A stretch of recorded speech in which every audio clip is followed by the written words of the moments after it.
on digital radio, on the app, on your smart speaker, on Twitter, YouTube, Twitch.tv, and Facebook. Sportscast World Cup coverage. Analyze and preview all the games of the World Cup here on the Sportscast. Sportscast World Cup coverage. And here's your host, Santiago Leon. Hello, good morning, and welcome to the special edition of the Sportscast World Cup coverage. It's November 28th, 2022. If you haven't yet, please subscribe in all our channels, YouTube, Twitch, Twitter, and Apple Podcast. You can also listen to us on your smart speaker.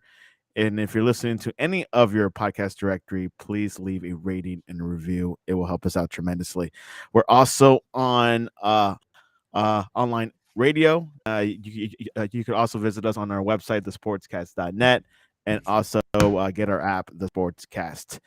USA, Iran, the game looms largely for the U.S. A win, and you're in. Iran just needs a draw, and they're in. And a lot going on in the World Cup. Surprises, of course, African teams and Asian teams going at it these past 24 hours. And join us all the way from the Pacific Coast, Asa Smith from Touchdowns and your podcast, Touchlines and Touchdowns Podcast. Welcome back. Happy to be here. Unlike the U.S. men's national team, my social media and my content talk to each other. So we're in great shape. We're in great shape. And you can look at our description, his link to all his links to his podcast and whatnot. So we'll be definitely check that out because he misses he matches with college football and the world football parallel wise, and it's really great. A lot of surprises this past week in college football, but we don't have time for that today.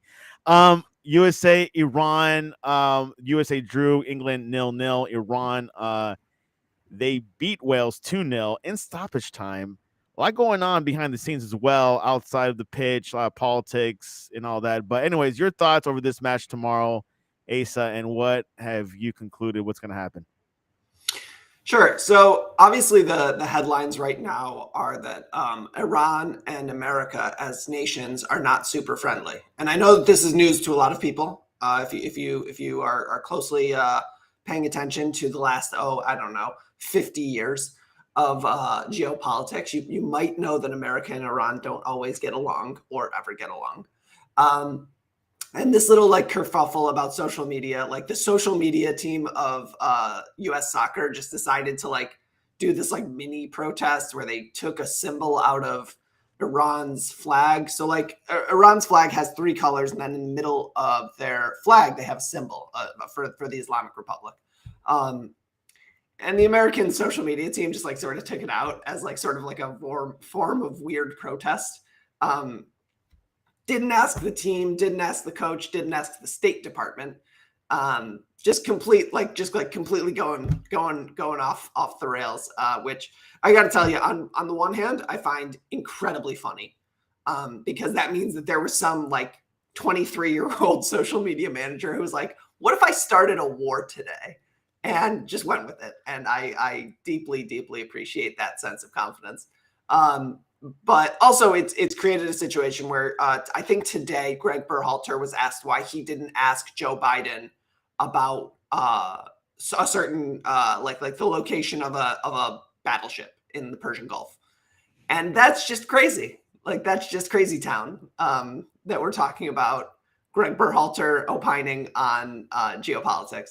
Granted, he and the team have made comments about politics before.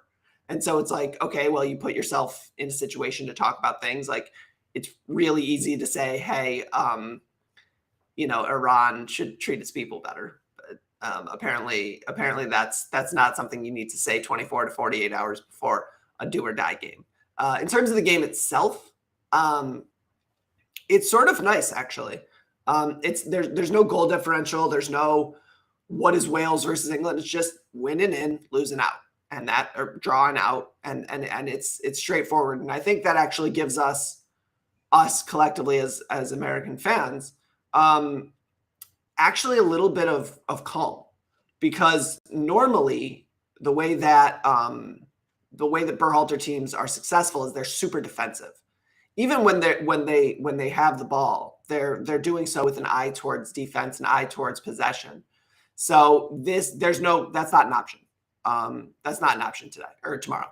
So it'll just be, balls to the wall. Let's go score some goals. And Iran is no pushover. Make no mistake. They are not a team that you can sort of walk all over. You can see Wales. They're a good team. They're compact. They're coherent. They are very effective at that low block. But they can be broken down by players with quality. And I think that we have a couple of players who maybe can break them down. I don't know if you wanted to talk specifics, but what changes? Obviously, the only changes that was brought. We played against England was just the striker position, which we just put in Haji Wright for George Argent. What changes would you make for this match against Iran tomorrow?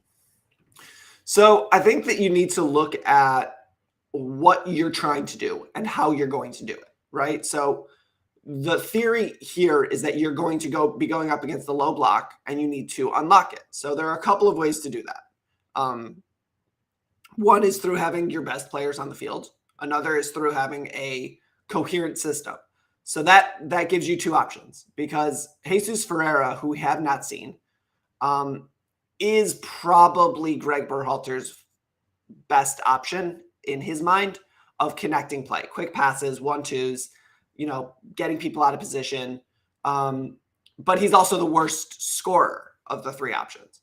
And then there is the Gio Reyna problem. Eric Wijnaldum, who you may or may not know, he's a former U.S. men's national team player. Made a comment this morning. Player. Yeah. Concerning about that. Well, anyways, go on. He said what he said, and I'm just repeating what he said. He said that the reason why Gio Reyna isn't playing is because Berhalter and him have personality issues. This is not surprising. Berhalter has rubbed the wrong way with certain players over the course of his tenure, most loudly John Brooks.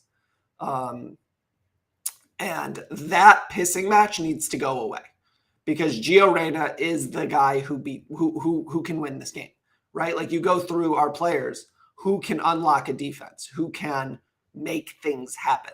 And Gio Reyna is that guy.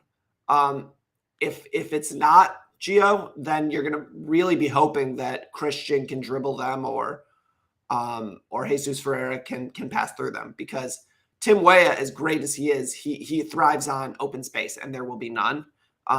Brendan Aronson relies on counter pressing. Iran don't want the ball. And our midfield, Musa, McKennie, and Adams, that's not really their strength. Their strength is transition. Their strength is athleticism. Their strength is, again, playing in space. There won't be any space in this game. So if you asked me what changes I would make, is I would actually still go with Sargent. I would go with Sargent still. And then I would put Gio Reyna in the midfield, that he's never done, and I acknowledge that. I would put him in the midfield and sit down Wes, because I don't think that this is a game for Weston McKennie or Yunus Musa. I mean, I don't really care which of those two. But the fact of the matter is that Tyler Adams can't come off the field. And our options beyond that are not real options. Like, you can't sit Dest, you can't sit Jedi, you can't sit either of the center backs. Christian's playing, and those are your options. So, we are about 13 players deep on this team. So there aren't so many options. And I'm sure that Berhalter's looking down the bench and thinking the same thing. The problem is that he's taken it from a 13-player team to a 12-player team by being in a pissing match with our most talented player, which I'll let you figure out whether or not that's a good thing or not. Clint Dempsey was quoted yesterday. He said, "I think we need to get our best players on the pitch. To do that, I think putting Weah as the number 9 and bring in Aronson." Your thoughts on that quote? Yeah, cool. Do it. So the only problem is that, and again, it's a problem that a international manager should be able to deal with, is that to my knowledge, Tim Weah has never played as a single striker. So when he plays up top for his club team, he plays as part of a pair with Jonathan David of Canada, who you'll note did not make it out of the group stage. For all of Canada's chirping, nothing. For all of Mexico's chirping, they're in really bad shape. So, CONCACAF, I think, needs to sort of check itself a little bit about how good we are and how much we're willing to talk crap. But I don't know that Tim Weah has ever played as a single striker. I think you'd be actually better off putting Christian there because for Chelsea, he has played that central position by himself. Granted, there's an interchange there and how Chelsea plays it is a little bit different. But if you could get America to get these players to play in a situation where you're getting the ball centrally to Christian over and over and over again, I think that there's a lot of success to be had. And then you throw on Weah as the left wing, Reyna as the right wing, Aronson in the middle, in that sort of 10 role.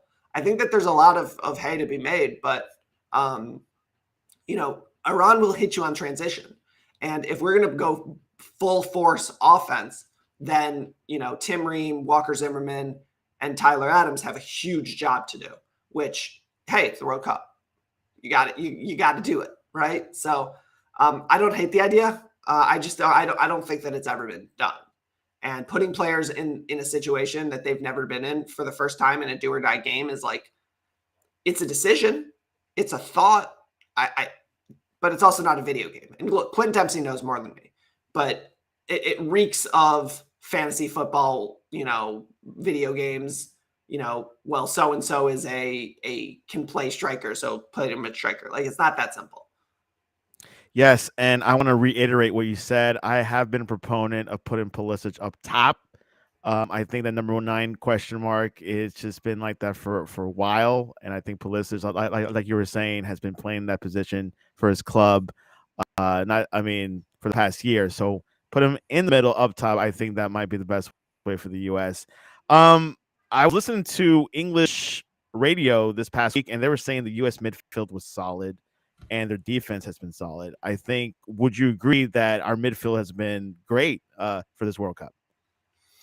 So it's qualified, right? For America? Yes, unequivocally, yes. Like, this is the best midfield we've ever had, and it's not even close. And they're able to do things that we've never seen before. The problem is that from a profile perspective, it's what are they great at and what are they trying to do?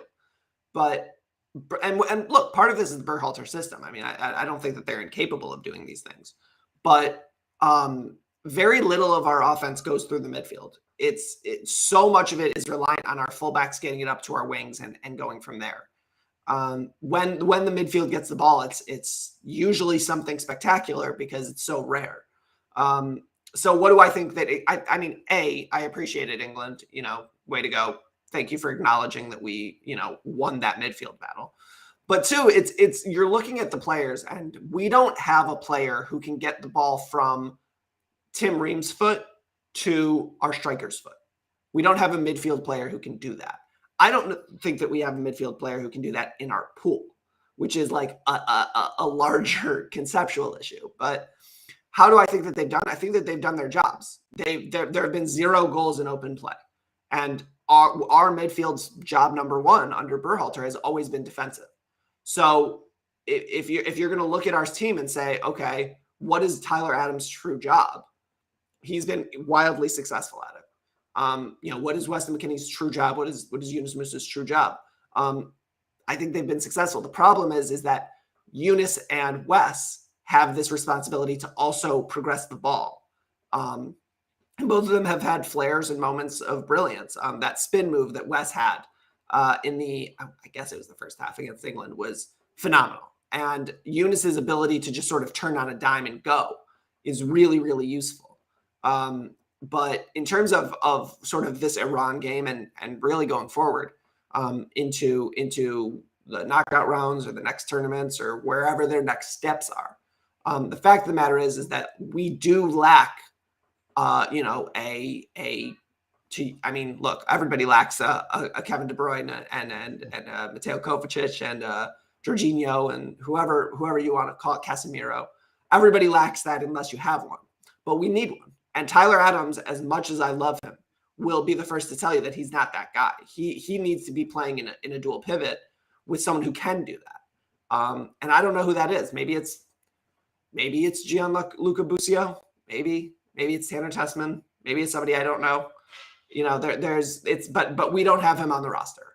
And so the way that we need to play is a little bit more fluid, which is a problem against a team in a low block. Again, this game against Iran is going to be frustrating. If you're not really a soccer watcher, and you're just sort of like watching the World Cup because the USA, be ready for this to be a frustrating as all get out game. Think Iowa versus Wisconsin at noon on a Saturday. Think Wisconsin basketball versus Virginia basketball. Just miserable. Pistons versus Spurs in 2005. Just all the way down. Just not fun. This game is not going to be fun. But I do think we can be successful. And I think that, I think before that monologue, you asked me, what do I think is going to happen? And I do think we're going to pull it out because ultimately I think that Berhalter hates offense. He deeply hates offense, but he also recognizes that if he does not get out of a group stage by scoring 0 goals, scoring 1 goal in 3 games, he's done, right? He knows he needs to go out there and get a win. So, I'll say this. I would rather lose 3-2 than draw 0-0. Go do it. Go do the thing. And we'll have Asa's predictions towards the end of the show. Looking forward to that. All right. So this morning we had Ghana beating Korea 3-2. We've been seeing the African teams kind of showing up since yesterday, I guess. Morocco beating Belgium, and of course Cameroon drawing with Serbia. But your thoughts over Ghana and beating Korea? So I think that African nations, for some reason, are not well respected, and I don't know why.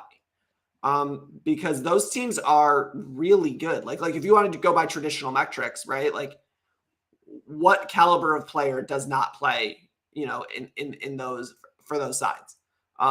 You look at Korea and you compare them to a Ghana, like you go 1-1 or Cameroon or Tunisia or Morocco, and you go through it 1-1 and you say like, oh, do we have players of that quality? I remember, you look at Morocco with Hakim Ziyech and you say like, why are we disrespecting Morocco? Morocco's good, right? It's not like Saudi Arabia or Qatar or Iran, where it's like, okay, they've got like 1, maybe 2 players who you would consider good, but they're good because they're a team. And they play a ton together and they understand each other. That's not it for the African countries. Like some of the best players in the world play in Africa. Granted they're not here because they're hurt, but I think anybody who would tell you that like the African nations are not in that second tier or third tier, however you want to put it, is not paying attention. You have your first tier of teams who could conceivably win this tournament, right? France, Brazil, I guess Argentina, although they've looked like crap. It's not England, but you can put England in that group. And Germany forever, because that's how that works. Spain, I guess. But outside of those like sort of traditional powers, you get into that second tier of teams who are all sort of basically the same, right? Like you get into like Croatia, Mexico, Serbia, Ecuador, America, I would say, right?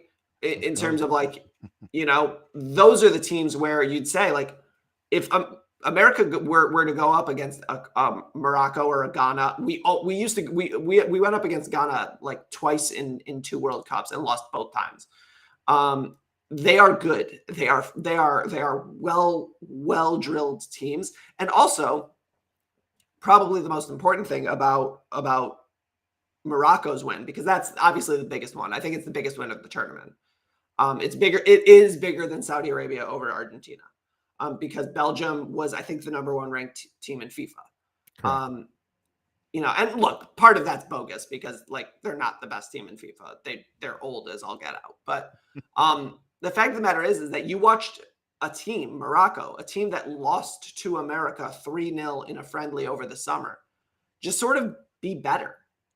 And so if you're sitting there saying like, oh, names on the front of the shirt, Netherlands versus Egypt, right? To use two teams that aren't really at issue here.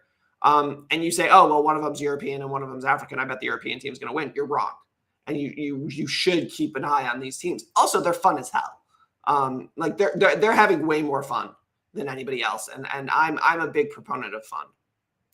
Me too. As Asa said, Morocco beat Belgium 2-0 yesterday. A lot of these players play in quality clubs like Hakim Ziyech and Hakimi in PSG and a couple more out there. So beating Belgium, that has the best goalkeeper in the world, Courtois, I think, and the most expensive goalkeeper. Certainly the most expensive. Exactly. And then this morning, we also had Serbia tying Cameroon 3-3. Serbia was up 3-1. Mitrovic finally got his first goal. But you can't, think being up 3-1, you're going to win this match. You got to play a full 90, right, Asa? Yeah, I mean, it's like any other sport, right? Like it's like double zeros. You play until double zeros. I guess in soccer, it's you play until 90 plus in this game 14. But you have to. It's a weird sentiment to go into a World Cup and be disrespectful of your opponent. You see it in every sport, and it's human nature. You go up big, and it's just sort of like, all right, like let's just run out the clock here. But that's why I really appreciated Croatia against Canada. They just kept going and kept sort of stepping on the neck. Not that I have any like deep appreciation for Croatian football. But Canada got that early goal. They had a ton of confidence coming off of that Belgium game. And then they came out and Croatia just sort of methodically and slowly ripped them apart. And Serbia needs to, and I understand comparing Croatia and Serbia, I'm getting into another geopolitical thing. It's okay. I'm not all that interested in getting into like early to mid 90s geopolitics in the Balkans. If you want that, you can go elsewhere. I'm not really going to do it. But Serbia really should have won that game. And that's more a cultural thing, a team culture thing. Like you have to have the strength and the leadership in that side to just win the game, right? So to make sure you see it out. But I think that it was a fun game. I'll say that is that it's annoying that like the first like up and down fun game we got in like the World Cup happened at 5 a.m. Pacific or 2 a.m. Pacific or whatever. Yeah, depends where you're at. Yeah. Also yesterday, Spain drawing Germany 1-1. Germany's Nicholas Füllkrug from Werder Bremen scored last 10 minutes, 83rd minute. Good draw for Germany. Not expecting to beat Spain. Spain's a really good team, but Germany's still alive. You think? Yeah, so that was the game of the tournament so far, as far as I'm concerned. It was the first like true like heavyweight fight where you could like watch two teams really go at it. I don't think that Germany should have considered themselves an underdog. Spain is really good. But so is Germany. And Nicholas Füllkrug, you'll note, American fans, that he is the guy who took the striker position from Josh Sargent at Werder Bremen like 3 years ago. And the reason why Josh Sargent now plays in England. He's good, as it turns out. And Germany and Spain, it was fun. It was just a fun heavyweight fight. And it does set up a very interesting last day in that group where Spain plays Japan and Germany plays somebody who lost to Spain 7-0. I don't know why I'm Costa Rica. Costa Rica, thank you. I watched that game. But so you have a situation where Germany must win and also has to win by like a certain amount in order to get past Japan. So it'll be interesting. Like I'm glad that the outcome happened to be fun. In terms of that game itself, it's so interesting and so fun watching like teams at the height of their powers. And this Spain team is not going to be at the height of their powers for a while. But their midfield of Pedri and Gavi They're good. They're good, and they're young, and they're going to be doing this forever. And it's going to be super irritating for those of us who don't want just like the same teams to be good over and over again. But to put this in college football, they Ohio State wide receivered it, right? Like they got rid of Chris Olave and got Marvin Harrison Jr. They got rid of Garrett Wilson, and it's Jackson Smith and Jigba. And you're just like, why? Why is this this thing that's happening? But Spain is absolutely become a favorite because of how they've played. And their attackers playing the way that they have. Alvaro Morata got that goal and did so in like a replicable way.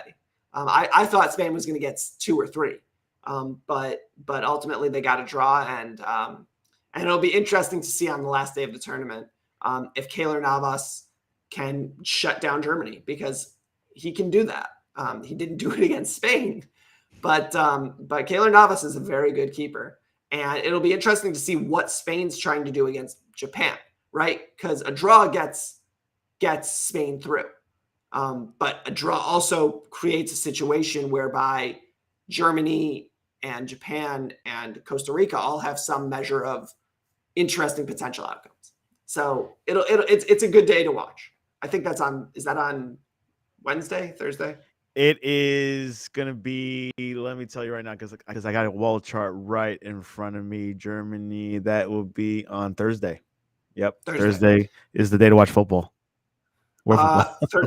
Thursday, Wednesday, whatever day of the week. It's the nice thing. I will say this is that it's like having this in November is weird, and I don't love it because because my attention is so sort of thoroughly elsewhere. But it's if you are a fan of sports, you need to understand that like this is like what people hope for. It's like every day there's 4 high level games over and over, back to back. It's like the NCAA tournament, but it's not just on the weekend. It's just constant, which is a blast. Like, even if you don't love it, if you appreciate sports, you can appreciate, like, right now you've got Switzerland versus Brazil, right? Like, just in the morning, you can just throw it on, and it's great. Especially when you're working remote. And by the way, you mentioned Costa Rica. They are the only CONCACAF team with 3 points. Yeah, not great showing from the Northwestern Hemisphere, right? Northern Hemisphere, Western Hemisphere.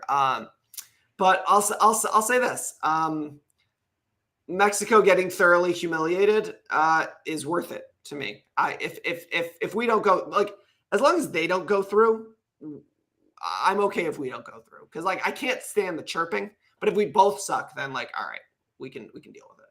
Yeah, and Mexico might not get out of the group. We'll see what they do against Saudi Arabia on Wednesday. All right, predictions time. Right now, Brazil is playing with Switzerland. It's still 0-0. Who do you got for that match? Brazil is very good at soccer. So Switzerland is a good team. Like they're absolutely a top 15-ish side in the world.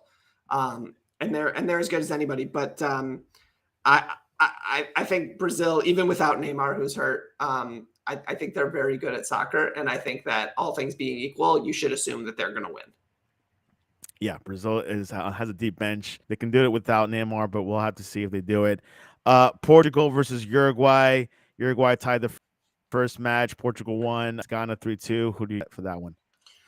So I don't like to be super romantic about sports, right? Like I try to be like sort of objective and numbers based and whatever, but I'm not sure that something's not happening with Portugal right now, because they have looked terrible for years with Ronaldo up top. Players hate him. They don't want to play with him. I'm not going to play at the World Cup if he's there, these types of things. And then, I don't know, his last ride, he's playing well. I don't know if there's not some cosmic force that's setting up a Portugal versus Argentina final, which would be great for the sports writers. But I think Uruguay is a better team than Portugal. And so I have to say that I think Uruguay is going to win. But I think that the most likely outcome is a draw, and then Uruguay has to go out and get a win on the last day in order to get through. The draw it is. Okay. Ecuador, I'm not sure if it's a surprise, but they're doing great in this tournament. They beat Qatar in the first match. They drew against Netherlands, and Senegal had their first win against Qatar. Who do you got for that one? So that game, I think that I'm going to go with Ecuador because I think Ecuador is ultimately the stronger side. Senegal got here on the back of a brilliant player who is not playing, right? And so Senegal has won a game against a bad Qatar team, right? Like Qatar's not good. Um, and so I think that ultimately Ecuador is the stronger side. I think that Ecuador will get through, and I think that um, I think that ultimately, the Netherlands will smack Qatar, and those will be the two teams to get out: Netherlands and Ecuador. First thing in the morning. Now the games are going to shift a little bit later. There's no more early games. Wales versus England. What's going to happen there? Nothing. I think that like Wales is going to try very hard to go out and get a win, and I think that they're not going to be able to. Ultimately, they would need to win by 3. I think 3.